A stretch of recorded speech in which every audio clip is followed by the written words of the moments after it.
तो hello viewers, तो आज हम लोग कर रहे हैं क्लास 10th का एक्सरसाइज 11.1 का क्वेश्चन नंबर 8। तो हमें क्वेश्चन में क्या गिवन है हम लोग वो देखते हैं। A horse is tied to peg at the one corner of a square shaped grass field of a side 15 metre by mean of the 5 metre long rope find. पहले में फाइंड क्या करना है। हमसे कहा गया है कि एक जो घोड़ा है वो एक जगह पे बंधा हुआ है, एक खम्भे से खूंटे से बंधा हुआ है और उसके एक स्क्वायर शेप एक ग्रास की फील्ड है, उसके कोने पे बंधा हुआ है। और उसकी जो साइड्स गिवन है, हमें कितनी गिवन है, 15 मीटर गिवन है। और जो उसकी रस्सी है वो कितनी गिवन है, हमें 5 मीटर लॉन्ग गिवन है। हमें पहले क्वेश्चन में बताना है क्या है, find the area that part of the field in the which graze can horse. हमें बताना है कि पहले वाले जो रस्सी से बंधा हुआ है कि वो कितने एरिया के अंदर वो ग्रेज कर सकता है, मतलब चढ़ सकता है। दूसरे में गिवन क्या है, the increase in the grazing area if the rope were 10 metre long. तो हमें बताना है, जैसे हमें पहले हम 5 मीटर का निकाल लेंगे पहले, और क्या करेंगे 5 मीटर और बढ़ा देंगे उसकी, और उसके बाद वो कितना ग्रेज करेगा, कितने एरिया में इसने इंक्रीज करेगा, हमें वो निकालना होगा। पहले हमने क्वेश्चन समझ लिया है, चलो हम लोग पहले सॉल्यूशन पे चलते हैं।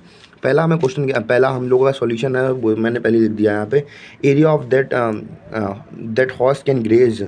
अब हमें क्या निकालना है, जैसे हमें यहाँ पे दिख रहा होगा कि हमें ये एरिया दिख रहा है कि वो इतने एरिया के अंदर चलेगा। और हम लोग जब यहाँ पे बनाएंगे ये पूरा सर्कल बनाएंगे तो हम लोग देखेंगे ये सेक्टर बन जाएगा। और ये हमारा क्या बन जाएगा, ये हमें पता है कि ये स्क्वायर का डिग्री 90 डिग्री का एंगल बनाता है।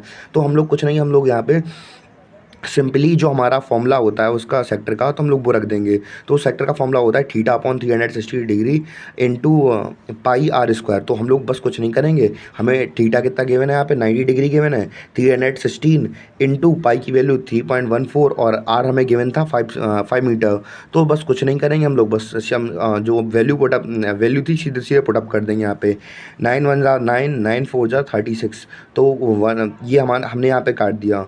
और जो ऊपर जो वैल्यूज़ थी हम उनका मल्टीप्लाई कर देंगे तो हमारा कितना जाएगा 78.5 आ जाएगा अपॉन में 4। जब मतलब 4 से इसको 78 को डिवाइड करेंगे, 78.5 को डिवाइड करेंगे तो हमारी वैल्यू कितनी आएगी 19.625 सेंटीमीटर स्क्वायर। तो इस प्रकार हमने अपना पहला जो एरिया था वो निकाल दिया।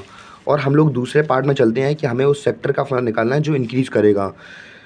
तो हम लोग देखते हैं वो कैसे निकालेंगे कि हमें यहाँ पे ये पहले हम लोग ये निकाल देंगे कि ये इसके बाद जब अगर पहले तो 5 मीटर थी, अब जब 10 मीटर बढ़ जाएगी उसकी रोप, तो अब ये वाले एरिया को अब पहले ये सेक्टर को पहले निकाल लेंगे, उसके बाद जितना इंक्रीज़ हुआ वो निकाल लेंगे।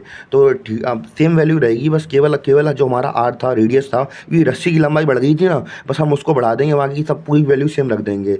हमें थीटा कितना गिवन था 90 degree upon 360 into 3.14 into r की वैल्यू दो जगह गिवन थी, हमें आर की वैल्यू दो जगह हम लोग वो लिख देंगे।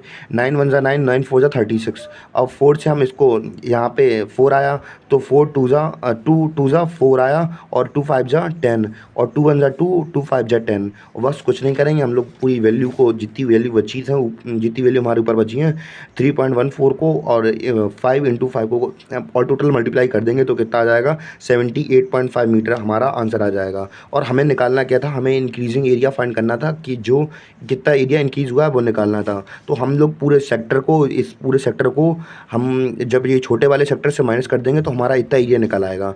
तो पहले हम लोग हमारा जो बड़ा सेक्टर था जब 10 मीटर रोप थी तो वो कितनी थी 78.5 थी, और माइनस कर देंगे कितनी, जो छोटा वाला सेक्टर निकला था 19.625 निकली थी। बस इन दोनों को जब सेपरेट कर देंगे तो कितना आ जाएगा 58.875 सेंटीमीटर स्क्वायर। और ये हमने अपना आंसर कंप्लीट कर दिया।